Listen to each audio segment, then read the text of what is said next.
Welcome to our All Together Passage series, a daily vlog taking you with us on our maiden voyage from France to Miami. We're on leg 1 to the Canaries. Let's do this. Okay, so that's a wrap for leg 1. We want to share some overall details about each leg and the summary of the trip. But first, let's just go over what happened in the last couple days. So we arrived safe and sound last night. We had to tiller steer into the anchorage. Jean-Marc was on the tiller, and then Stephane was on the other side at the helm using the gear shifters with the pliers. So we were able to get into this anchorage safe and sound. We had a good night's rest. And then this morning we were greeted by Zatara, who came over in their dinghy. They had heard about our problem, and he just was really nice and took a look at it and concurred we needed a new pin. So that was really friendly. And we're now getting the boat ready. So we're at this anchorage, but a boat came last night and anchored right in front of us.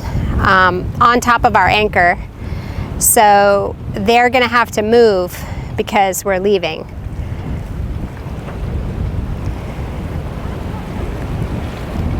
And that's sailing Zatara there, if you can see. And that, I think, is a volcano, an old crater. So we made it to the Canary Islands. We're trying to find a place to get our boat repaired, and outremer is offering now to fly the part out. It's pretty amazing. Boats always have problems. It's just all about the recovery and having people to help you fix it. So it'll be good when all this is put back together and we can go on our way.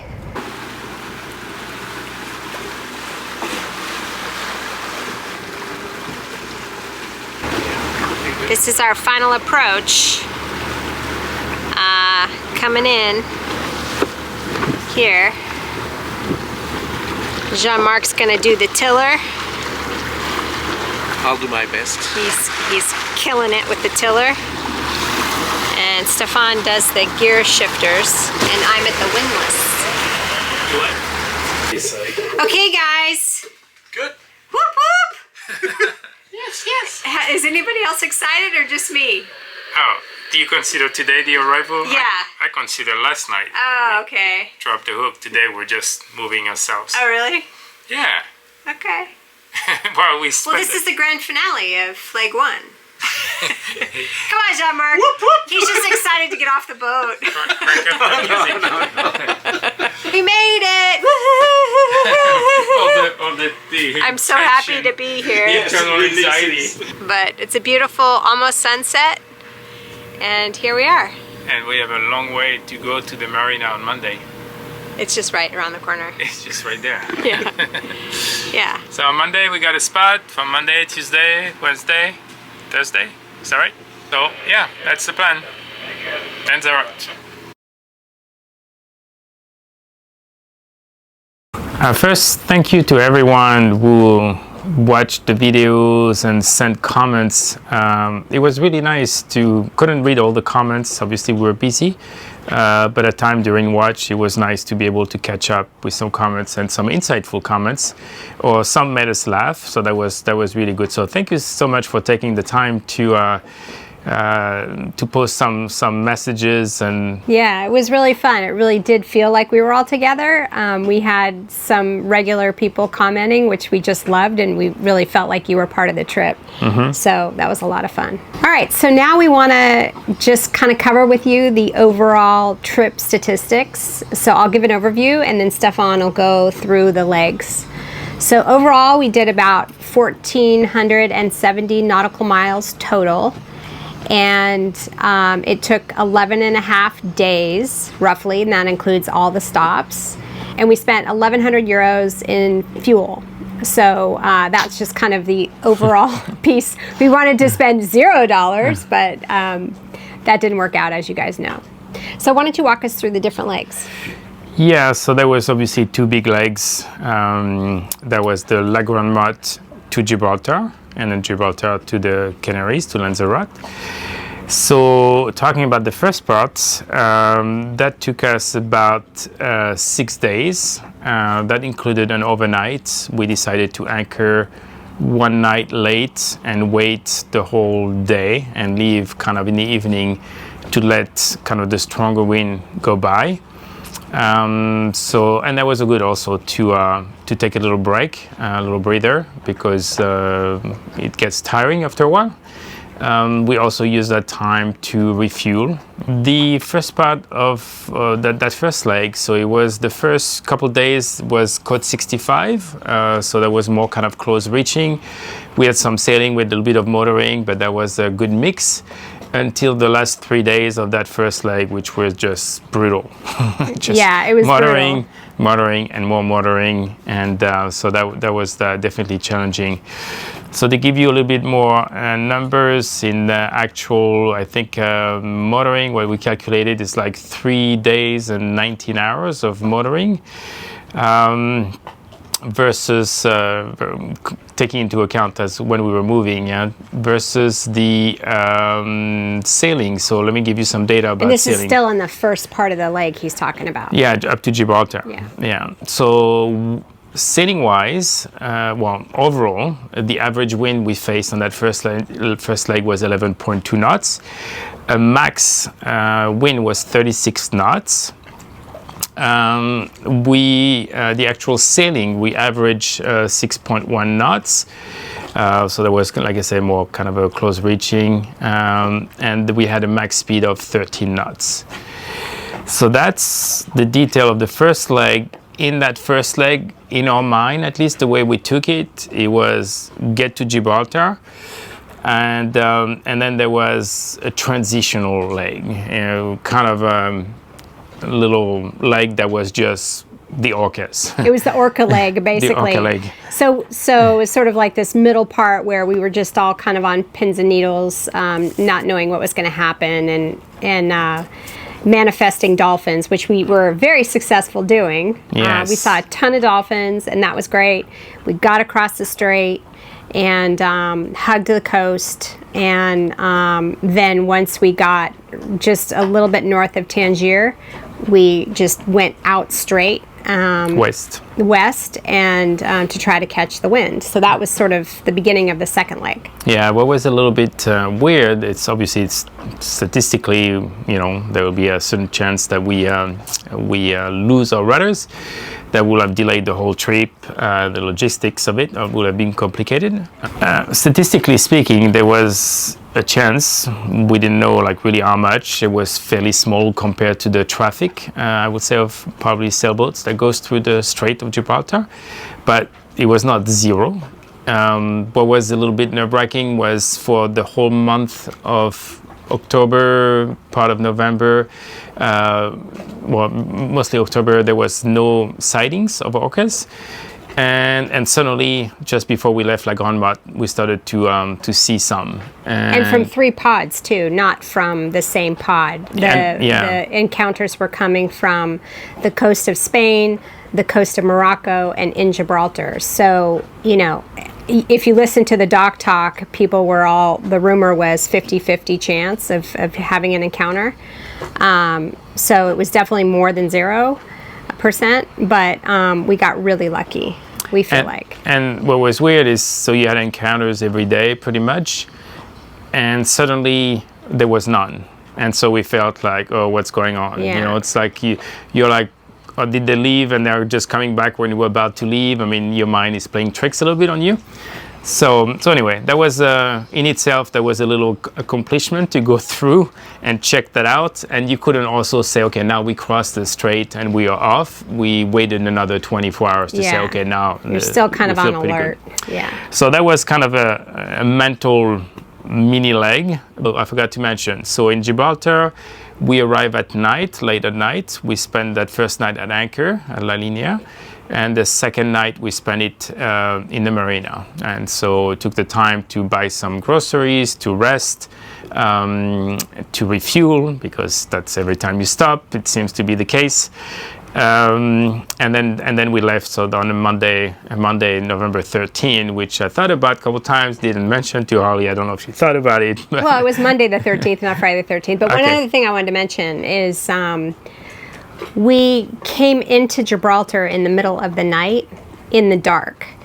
And if you read any of the books, they'll tell you not to do that, because of the traffic and everything else. It was clear, the visibility, so it wasn't great. But I guess one way to look at it is, it's part of kind of battle testing ourselves a little bit. Like, I feel like if we can get through kind of the traffic at night through Gibraltar and then manage to anchor in an anchorage we'd never been at, and the winds were not calm. Like 14 knots. 14 knots, probably, yeah. Well, we had the advantage of having Yeah. Jean-Marc, who's Yeah. been there many, many times. So, Yeah. so that's definitely made it easier. But the point is, it's like good training, right? All of it is Yeah. good training. Good the training. good and the bad. Yeah.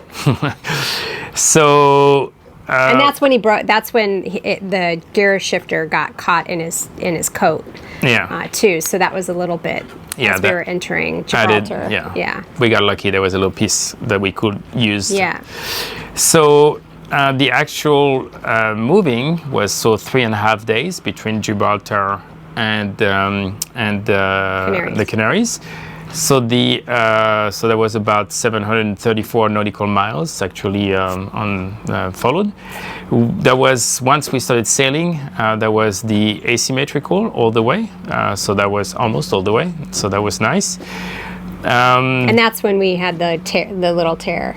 Yes. Yeah. Yes. Second leg. So we got the little tear. We took it down. We fixed it and put it back up.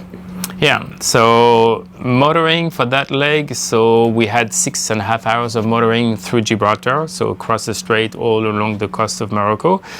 In the middle of this leg, we had 3 hours of motoring where it was really light air and we wanted to reposition ourselves either away from traffic or to look for more wind.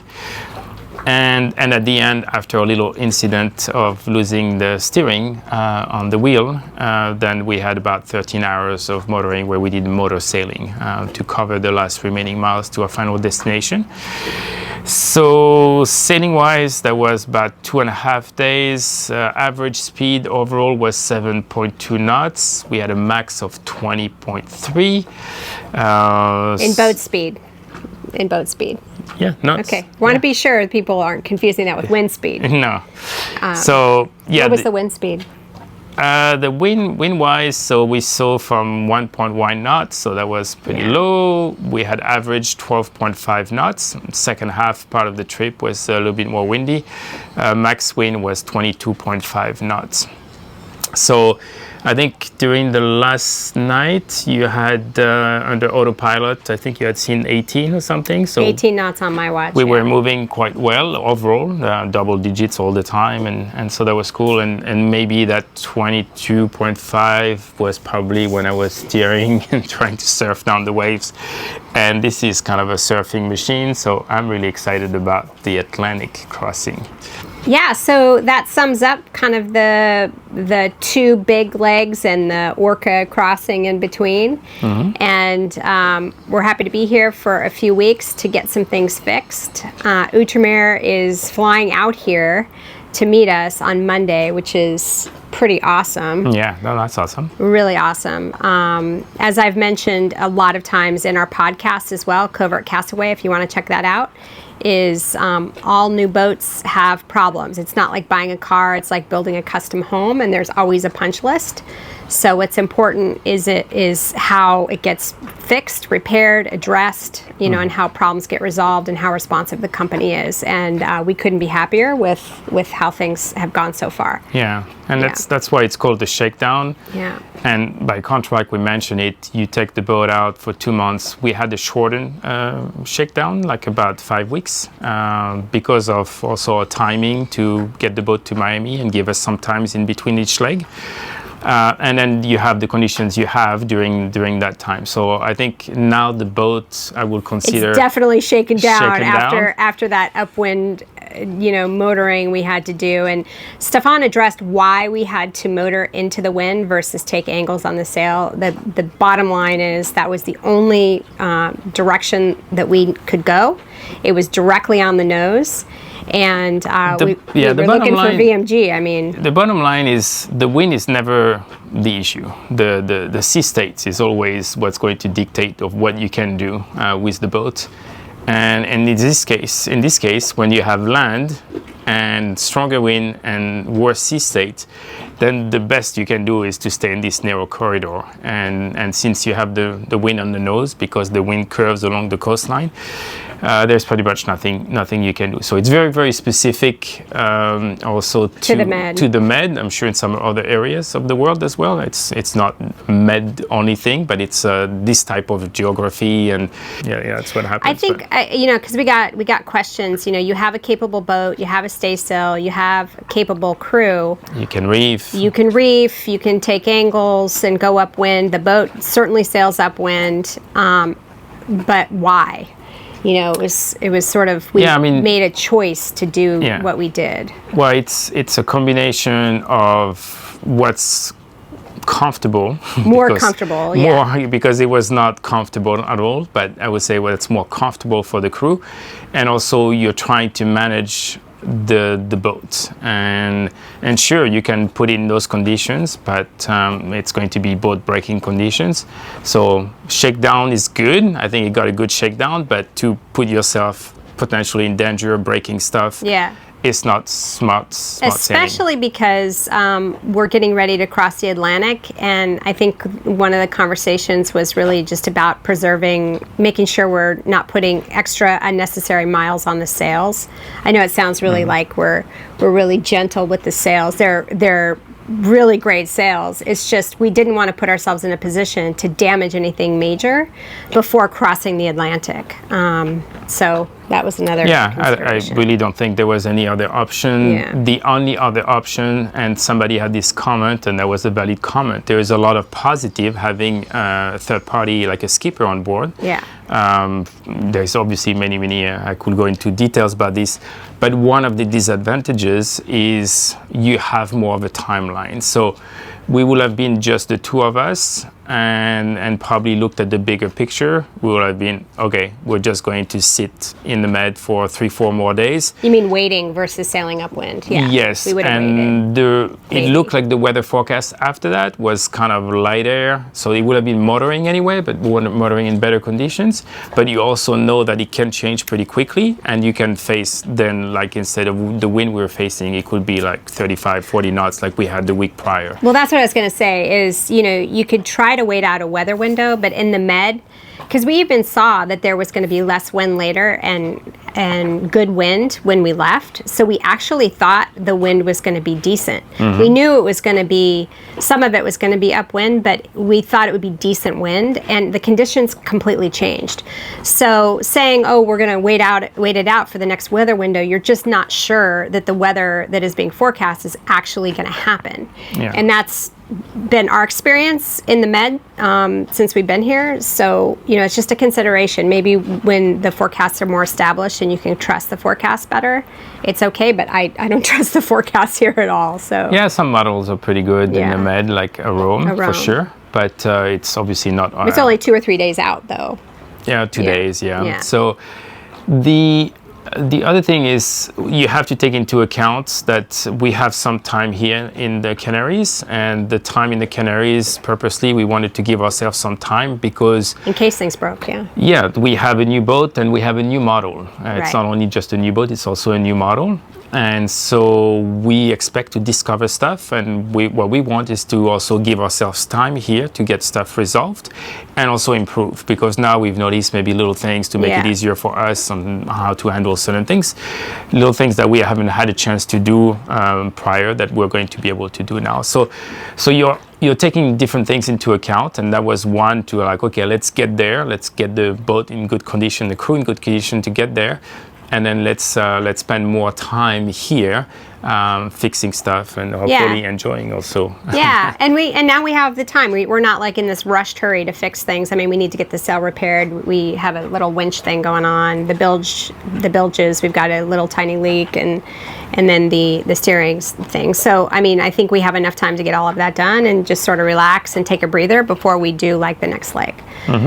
So, thank you so much for coming with us. We're going to take a little break. I might drop a video maybe once a week, but between now and when we leave again for our next leg. Please join us for our next leg, and forward to anybody else who might be interested. If you haven't checked it out, we have had a podcast for the last 5 years, almost going on 6 years. That is really about the transition to liveaboard cruising and changing from land life to cruising life with our last boat and through to our new boat. It's called Covert Castaway, so check that out if you want to. And yeah, drop us a comment or a note or some questions. We're also thinking about doing a live video cast, I guess, live YouTube, if people are interested. So if you're interested, also drop us a note in the video chat so we know there's enough interest and we can set that up. And we're thinking initially to do a live session in the middle of the Atlantic, but it could be good to do one. So the next series, we can test it out, because it'll be our first one, right? The next series will start mid-December. We don't have a specific date yet, but 13, 14, 15, around that time. So it could be interesting to do a little live prior to the second leg of the trip, the Atlantic crossing, and see what people want to hear more about, what details people want to see. That would be interesting. So maybe send comments, let us know if you would be interested to do a little live session, and let us know what you want to see more of. Okay, so fair winds for now. Bon vent. Okay, beautiful sunset. And that's a wrap for leg 1.